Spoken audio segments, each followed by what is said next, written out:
You're listening to Business Beyond the Launch, and I'm your host, Mary Sweetman. Each month, I'll be inviting extraordinary business owners to share their unfiltered stories of growth, challenge and triumph. So turn the volume up, grab yourself a coffee, and let's hear from our special guest. Hi, and welcome to our next episode of Business Beyond the Launch podcast, where today we've got a very special guest, Sean Egan from DES Energy. Welcome, Sean. I'm so excited to have you on today's podcast, and I'm really excited to have you on today's podcast because you've got a wealth of knowledge and experience as an entrepreneur and a business founder who's gone way beyond the launch period. So welcome, Sean. Yeah, good afternoon, Mary. Good to see you again. It feels a privilege to be here today, and hopefully I can offer something to your audience. No, I think there's definitely loads that you can offer. I just want to start off, Sean, because there's so many things that we've spoken about outside of this discussion today about your business and about your journey, but also all of those experiences and how they've led you to here today. And some of the things that I want to talk to you about are kind of like when you've launched and you've kind of got to that period where you're 3 years in, you sustained your business, but then what happens after that? Are there challenges that come from kind of like when that reality sets in? Because sometimes as a business owner, when you founded, you are quite naive, really. You wouldn't set up your business if you knew the ins and outs of everything that would happen as a business owner. So talk to me about those challenges that after that launch period, when you're sustaining, what happens then?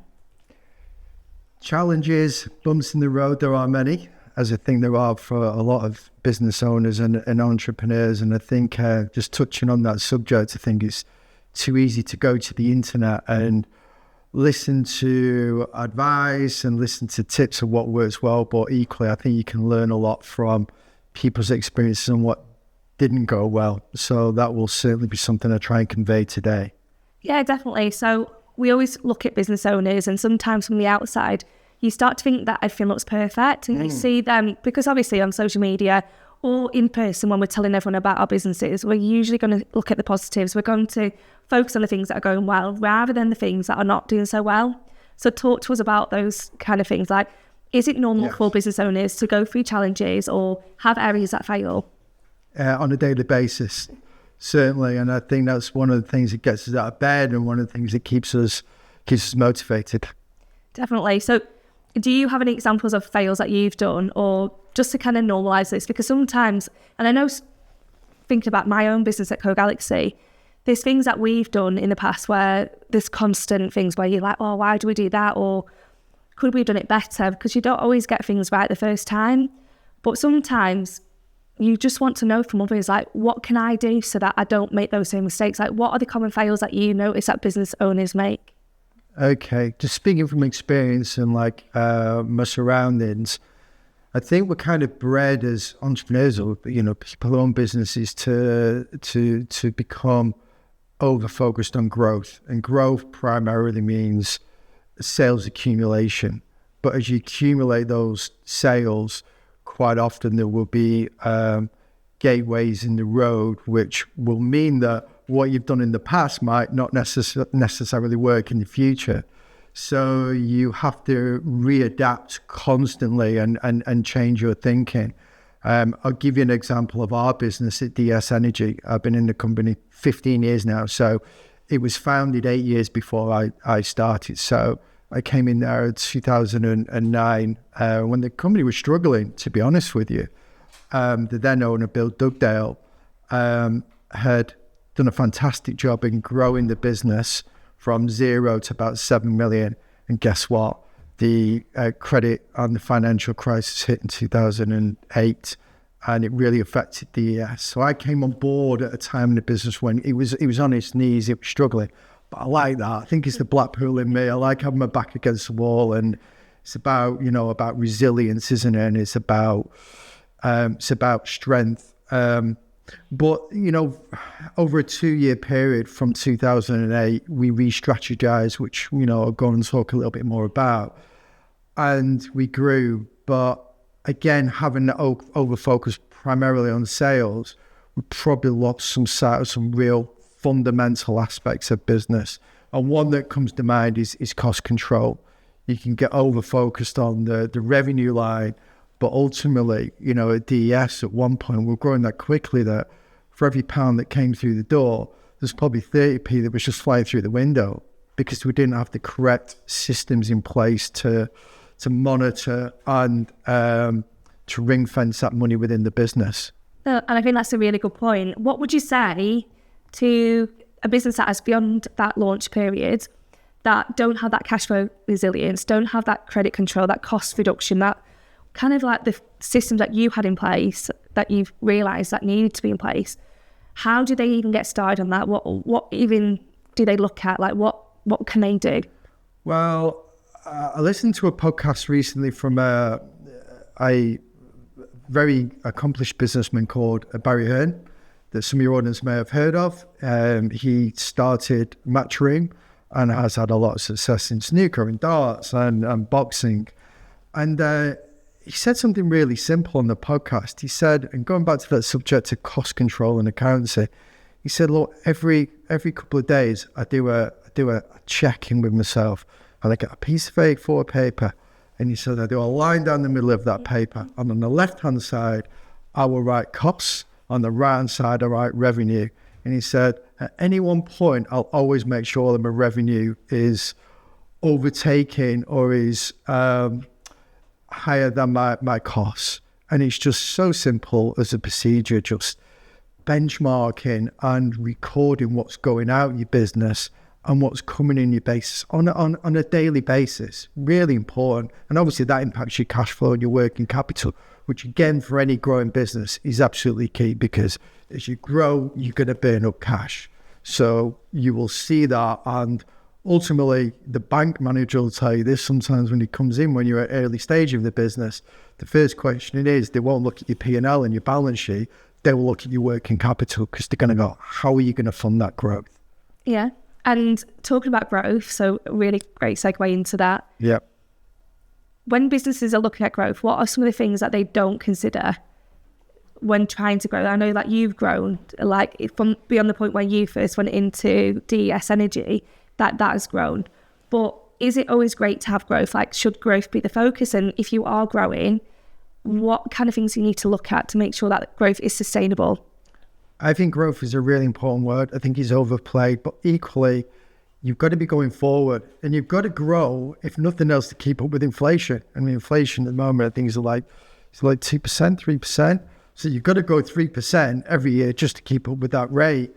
And I think if you're not going forward, you're going backwards. So you've got to keep that energy and that momentum into growth, because ultimately there'll be something that occurs to your business at one point, maybe with a customer or maybe with on a more macro level with the economy, which means that you, if you're not in a strong sales position or order book, it's going to really be impactful for your business. Yeah, and I love that. So just like making sure that you're quite aware of your position and how that's going to impact that future growth. And I think sometimes you're spinning so many plates, so you're trying to look at like your team, your operations, your costs and your sales.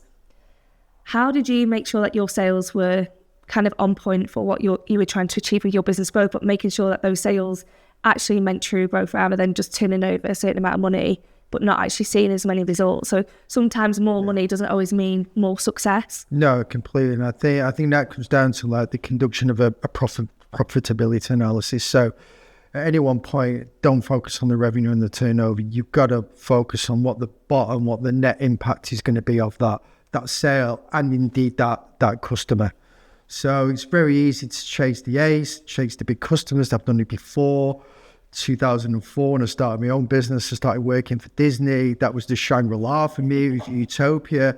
But after 2 years, I thought, I'm not making any money from this. As much as it's great to be in bed with Disney and it's good for kudos, it's good for credibility, the bottom line just wasn't there. So I had to ditch Disney, but and I find that with working with a lot of large businesses, quite often they could be draining. You wait for them because I think when you're aligned to larger companies, you feel like it's going to pull your business in the right direction, but ultimately the bottom line contribution might not be there with that relationship. No, and I like that. I don't know about the tagline, ditch Disney. Yeah, come afterwards. But I love how you're saying about sometimes assessing the clients that you've got, because sometimes when you're looking at bigger clients, especially if that's part of your growth strategy, if it's actually not bringing you a revenue and you're buying the customer, so you're making a loss actually delivering that service or product to them, then it's not a great way to grow. So it means that your costs are increasing because you need to fulfill them, but also you're not actually benefiting as a business. And how does that then work into your sales strategy? How do you refine that to make sure that the people you are selling to are the right people? Well, just going back to the first point of your question, I think it's really important that if you get on the wrong train, you get off at the next station, because the longer you leave it, the return trip is going to be more of an expense. So you've got to recognize it early, really, on what customers you want to partner with. And I hate the word sales. It's about relationships for me. It's about strategically identifying customers that have got the same values and the same purpose. And ultimately, the sale becomes a byproduct. I think that happens naturally. I think it does in life. I think if you're on the right path and you're taking the right moral decisions, the good things will come to you. And I feel the same with customers. Definitely. And I feel like that's where we're aligned. So I know initially when we first were talking, a lot of the things that we were talking about in terms of business and sales, because quite often there's some businesses that go out there and they just want to sell, and really they're not thinking about how it adds value. And that kind of leads into client retention, because if they feel like they're just a commodity or just another number, yes, and you're not developing those long-term relationships, especially if your business is service-based as well, then it's really hard to actually grow, because as quickly as you're gaining those customers, you also can be losing them. Yeah, so completely. So kind of what are your thoughts on that? Like, I know your values are making sure that you are customer focused, you are focused on like offering them value. But for anyone who's looking at their sales strategy, what can they do apart from looking at their values and culture? Like, what are the mechanisms to use to kind of drive sales and make sure that they're positioned at the forefront of their industries as well? So I would say the first step is you've got to identify a customer that has a problem, because you're there to solve that problem. I think when you get too over-focused in your own business capabilities and you start selling, quite often it'll fall on deaf ears.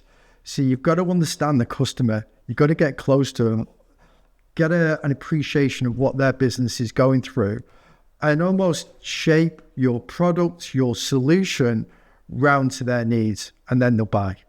I can give you an example. Probably, again, some time ago, 2010, one of our largest customers, I wanted to increase our revenue with them from the time I think we were doing 2 million and wanting to increase it to 4. And I had a meeting with one of their directors and said, how can we increase our sales? And his suggestion, his recommendation was increasing your presence in our business. And I've always remembered what he said, and I followed up on his advice. And although that this customer was 250 miles away, I used to get him a car, drive down there at least once a week, and hot desk. And by hot desking, people within that business got to understand our business, and I got a better understanding of their business. So it wasn't over the phone, it wasn't over Microsoft Teams. I took the cost, the time and expense to actually sit there on a hot desk. And I remember one opportunity with a project. It was Ronald McDonald House, the McDonald's children's charity.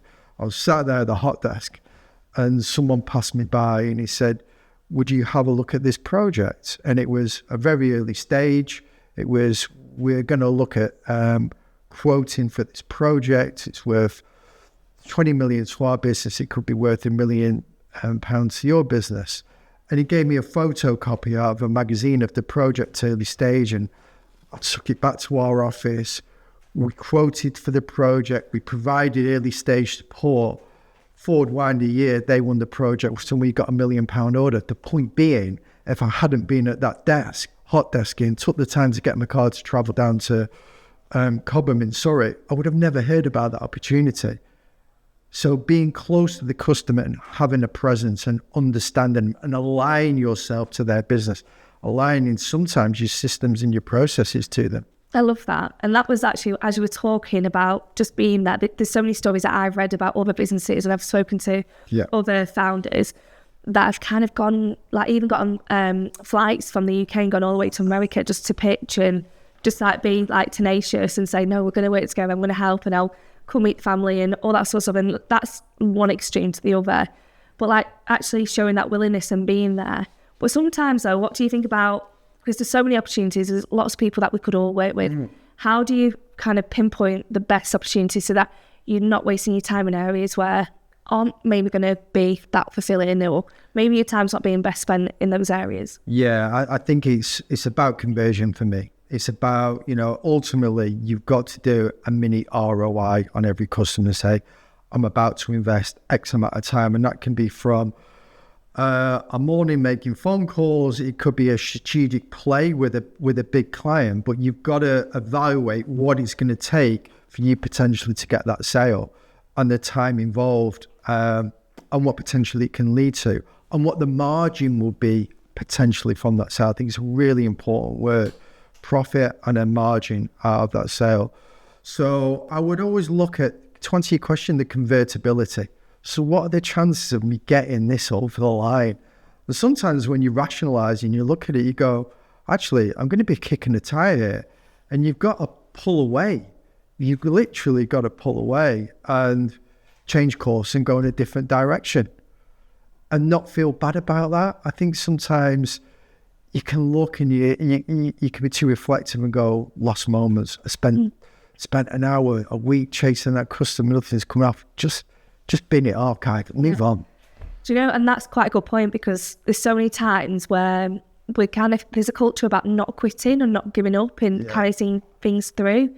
But sometimes you just need to know when enough is enough, because it's not a bad thing to say that things haven't worked out, or maybe you need to go in a different direction, or maybe that opportunity isn't actually the opportunity that you thought it was going to be. Completely. And I think, we all go through those tough times. And I think, I had a Japanese quote last week, and it was, when the winds of change blow, some people build walls, but others build windmills. I love that. And it's so true, and it's, that analogy, never waste a good recession. But I think, if you're good at what you do, you will always rise. Yeah. And I think even like a recession, it's a leveler, and it gets rid of some of the chaff sometimes. So even in bad times, you can ride that storm and actually turn it around paradoxically to your advantage. Well, that's a really good point. So would you say that there's ever such thing as a fail? Would you say, because I know we spoke about this as well, do you know, when we're like throwing out all these quotes for like Gary Vee's love child at the moment, but like Nelson Mandela talks about, you never lose, you either learn or you win. I completely agree. Just picking out one of those words, failure. I don't, the word doesn't exist for me in business. I think I would rephrase that and go wrong decision, because I think life and business is about a series of decisions. So some of them are massive, marriage, for example, children. In business, do I buy, do I sell, do I partner with a customer? But it's having the ability to just frame that as a decision, and you will make many decisions. And ultimately, it's like driving your car when you're going down the road. It's, if you make the wrong decision, it's like taking the wrong turn. We've all got an inbuilt sat-nav, and it's just dialing into that sat-nav and reprogramming your direction and going in a different way. And I think the people who are successful in life and business have the ability to do that. And I think we all do. It's just having the confidence to find that dial.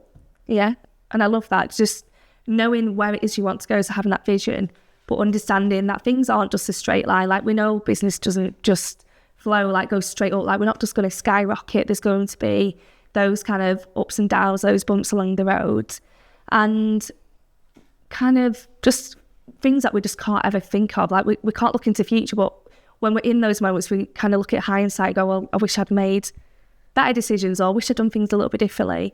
Are the things that you've regretted doing, or things that you changed? Like now thinking about kind of where DES has kind of transformed into, are the things that you would do differently? Yeah, certainly. And I think it falls from not to say that. As a result of the learning,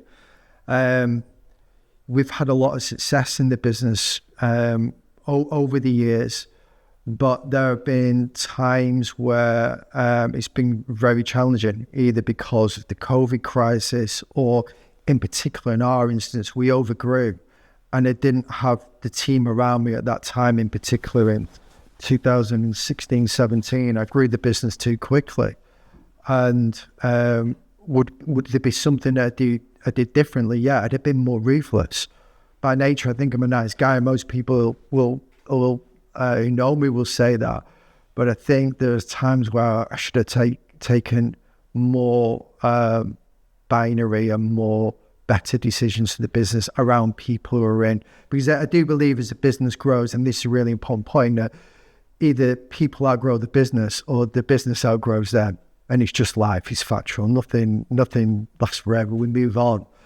And, I was probably too late on a couple of decisions with regards to strategic people in the business, which it impacted us, and those decisions were my wrong decisions because I was trying to put square pegs into round holes with people, trying to make things work because it was a nice side of me where really, I think you've also, whilst it's important to be nice and it's important to have a good heart, it's also important to be able to say no. It's always also important to be able to take that tough decision and have those tough conversations. And I've got the ability to do that, but I'd rather have the nice conversations sometimes, or I'd rather try and make things work, whereas sometimes you just got to be a bit more snappy and reactive. I think that's one of the areas that most business owners actually don't talk about. They don't talk about those tough conversations or those tough decisions, because you see the part where there's jobs going out there, or there's that growth, or all those positive things around the business, but you don't always see the other side where you're kind of having to make those tough conversations and those decisions, and no one prepares you for that because you never know whether you're doing the right thing or not. And I suppose that's part of learning and that education piece. But again, I mean, for me, like in nature, you're kind and you want people to do well, you want your clients to do well, you want your team to do well, you want to bring everyone along with you on that journey. Yeah. But sometimes things just don't always work out that way. Like I suppose I found this in like previous careers where people say to me, you'd have to be more like Miss Trunchbull rather than Miss Honey. But I wouldn't want to be like that. I wouldn't want to be the mean one, because you want to still lead with your values in terms of like if kindness is one of your values, and lead with that integrity and kindness, but still look at the overall picture and see, well, what do you actually need to do to make sure that you're benefiting the majority and obviously in the best interest of the business as well. Yeah, completely. And, I'm fortunate now. We've got a very good team within the business. Myself and my business partner, Graham. He came into the company in 2018, probably 3 years later. I'd love to have met him and brought him into DS earlier because he's made a significant positive impact in the company. And probably that leads on to my next point in terms of recruitment and people. I think as entrepreneurs by nature, we gravitate to people who are like us. So when you're recruiting, your pattern will be to be drawn into characteristics that perhaps you have in yourself. Someone who's maybe like got the same skills as you, or the same vision as you, or the same personality as you. And really, if you grow in your business, you want to find people who are different than you, people who challenge you. And that's why it works very well with Graham, because we are almost that alter ego, that where I'm strong is probably not his strength, and definitely vice versa, where he's strong, I'm not as strong, and that fits together real well. And that's what makes a good team. Also very fortunate that we've got a very strong senior management team. Many of those people at DS have been with us a long time. They've grown with us organically. And we do have shared vision and shared values. We are quite, if I look within the business as a reflector now, in terms of our ethics and our principles, we tend to do business the same way. There's no one in there that's kind of stands out as not having similar like DNA strands as the rest, which is really important. No, and I like that, because going from kind of outgrowing or not bringing the right people with you, I think, how do you maintain that then? So you make sure that you look externally and you bring the right people in, but also bring along team members with you so that you're investing with them and kind of not causing that kind of big gap between where you're going and where they're at. Yeah, I think it's investing in people in terms of time, giving them the opportunities, giving them the freedom to make decisions. And obviously selecting the right people from the outset, which I think is a challenge for most businesses now, is recruitment. If I look at our growth now, I'm 51 now, but for like 50 years, I've looked at growth and gone, right, growth meaning sales, but I actually reverse that now. I'm a kind of, my kind of mantra in the psychology is that actually look at the team and look at the people and look at resource and let the sales, going back to what I was saying before, come naturally. Because, you know, I've done this before, made those mistakes where you let the sales drive the business. And really pointing this, it's snakes and ladders. It takes a lot of hard work and effort to get there and build a business, but it's a very quick way down. And as most good businesses, your principles and your service is about quality delivery. It's all about the delivery. And when you're growing, if for whatever reason it impacts that delivery, instantaneously you can lose a customer. So I think scaling your growth alongside your ability to deliver and maintain your values and your principles and not thin those out is the key to success with growth. And then secondly, if we can just touch on another subject, as I've been thinking, my brain's going, probably because I've had a coffee. Last time I was here, I've got a single coffee, but I think you spiked me with 4 shots of coffee. My head was wobbling, but maybe it wobbles anyway. But yeah, I was hyped up. But that coffee's cool. But something that I came across a few years ago called the sigmoid curve. I don't know if you've heard of it. No, I don't think I have. I might have done, but not in that phrase. Yeah, which is about the life cycles of business, and I believe that business does go. If I look at DES and I look at other companies that have been involved in, pretty much most, as a rule of thumb, is 5 to 7 year cycles. And it will be like inception, growth, maturity, and decline. And that decline could be a micro factor or a macro factor like COVID or the economy, etc. So you need to like be aware of those waves. And the sigmoid curve, basically, it goes against everything that we think with regards to pivoting and changing direction in business. So as you launch and you're in that inception phase, that incredible hard work where you dig in and you're creating your presence, then you've got that growth, that very exciting phase. But before you get to the maturity, you break it. Now, that's crazy. You go, why would I do that? You continue milking the cow, but you break it because before you get to the maturity phase and you're on the decline, you've already moved off. You've pivoted, you've adapted, you've gone to another customer, you've gone to another market, you're offering another service, you've gone in a different direction. And good businesses and good entrepreneurs do that. They do that. It's a hard thing to do, but before you do it, and there are companies that haven't pivoted. I look back and I think, on the high street, for example, I go Blockbuster Video. You know, where were they? They were hugely successful, but they're behind the curve with regards to digitalization. You know, and there are many, the BlackBerry phone, what happened to that? They just didn't move and they were enjoying sales, but overnight or over 6 months, something can come in that can impact your business. And I've seen businesses, we're both fortunate to take part in the Goldman Sachs program. I've seen businesses that are flying, but there are external threats, exposures that can change you overnight. So you've got to move before you get that to that maturity stage. And I think that's such a great point, because sometimes what happens, and we talk about this a lot in to all our clients and to our communities, especially with technology and digitalization, especially being a tech company, because some of the things that we look at is if you're using technology or you're not moving along with all the kind of expectations from your customers, because there's a lot more expectations on customers for things to be delivered faster, quicker, faster and quicker, and just things to be flying at them. They don't want to wait. They don't have the patience.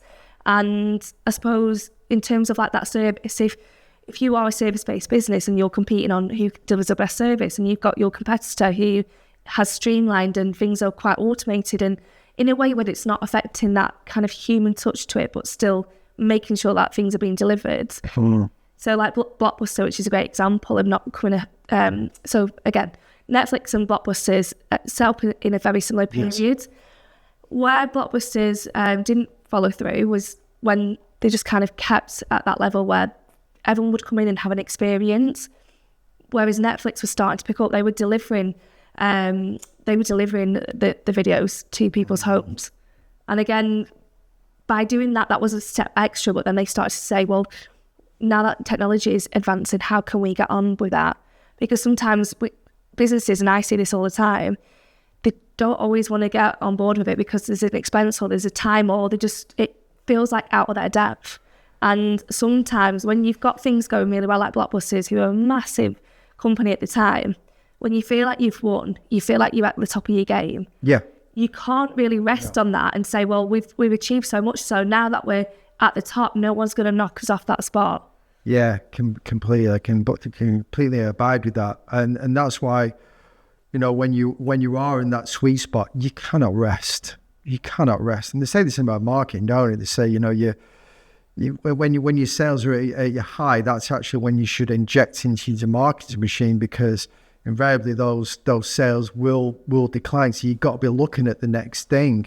You've always got to be looking ahead, and it's that Wayne Gretzky analogy where you don't skate to where the puck is. You think where the puck's going to be in advance, and you skate there. And I think successful entrepreneurs are always looking outside the box, and also I think what's really important. I mean, you and I have met a couple of times. I know nothing about coding. In fact, it scares me. It's not my world. It's not my generation. But I've got a real appreciation for what you do. And when we've met, we've had a couple of conversations, and there've been things come from that. So, I'd encourage people not just to stay in their sector, go to different sectors, meet different people, go out your comfort zone, see what's happening in retail, see what's happening in the airline industry, and maybe bring that back into your thinking and into your business. I definitely agree with that. So that peer-to-peer learning, I know we share a lot of ideas all the time, and just kind of looking at those different networks and talking to people that have achieved great things in their industries as well, because there's a lot of things that we do as businesses, as business owners and leaders, that we can also apply to different industries, because sales can be very similar, if you're selling a service or products. And there's a lot of learnings that we can share. And I suppose a lot of people are willing to share because they want to help bring everyone along.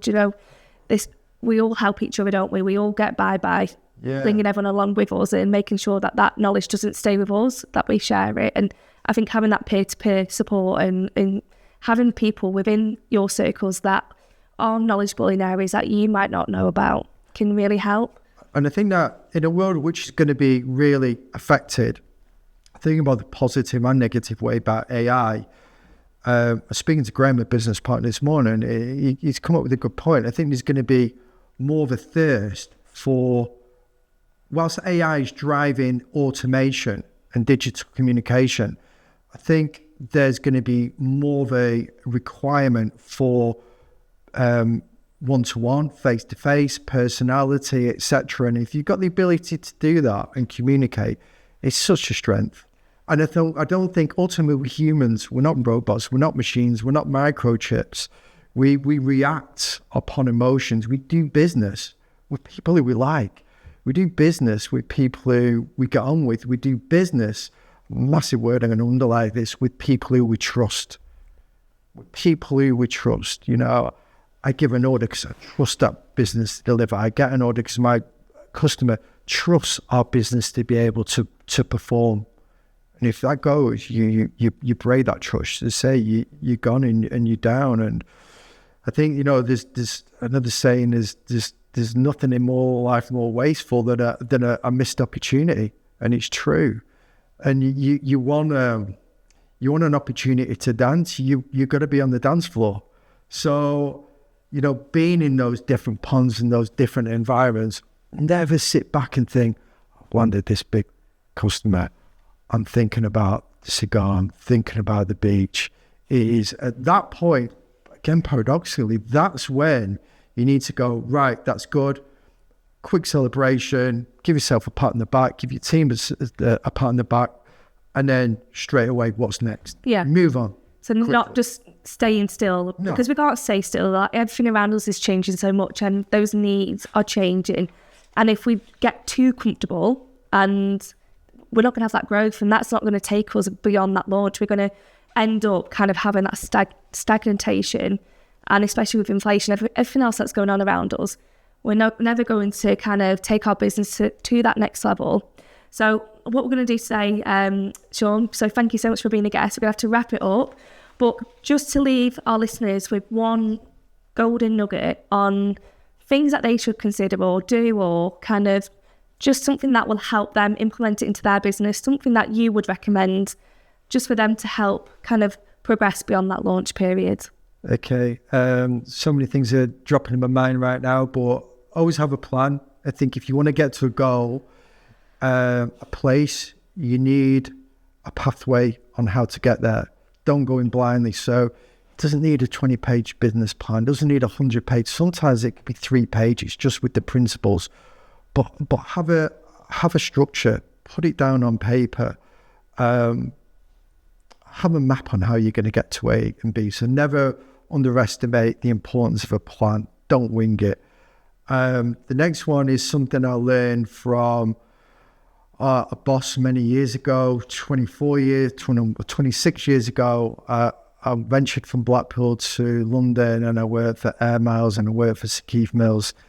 And on my second day of working for him, he asked me what I wanted to do.